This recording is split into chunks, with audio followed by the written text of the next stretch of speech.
चंद्रमा का पुत्र वर्चा था। कहते हैं कि चंद्रमा कभी नहीं चाहते थे कि उनका पुत्र पृथ्वी पर जाकर महाभारत का युद्ध लड़े, परंतु उन्हें विवश होकर अपने पुत्र को महाभारत के युद्ध के लिए भेजना पड़ा था। चंद्र को आखिर क्यों इस बात के लिए विवश होना पड़ा था? किसने उन्हें विवश किया था? और उनके पुत्र वर्चा ने किस प्रकार महाभारत का युद्ध लड़ा था?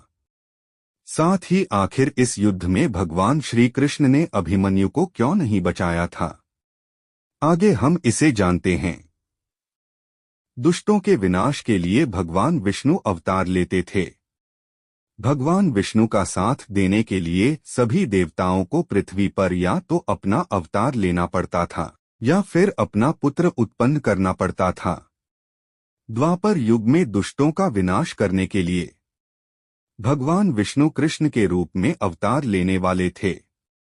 तब ब्रह्मा जी ने सभी देवताओं को यह आदेश दिया था कि भगवान श्री कृष्ण की सहायता के लिए वह सभी पृथ्वी पर अंशावतार लें या अपने पुत्रों को जन्म दें।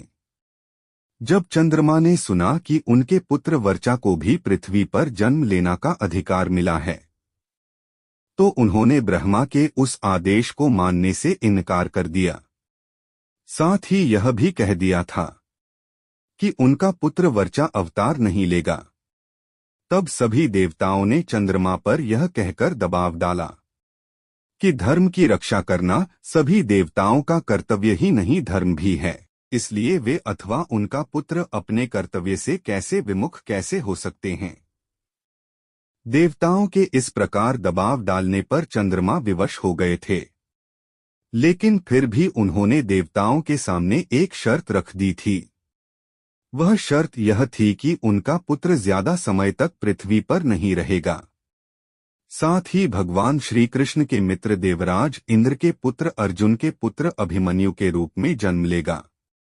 वह भगवान श्री कृष्ण और अर्जुन की अनुपस्थिति में अकेला ही अपना पराक्रम दिखाता हुआ वीरगति को प्राप्त करेगा, जिससे तीनों लोकों में उसके पराक्रम की चर्चा होगी।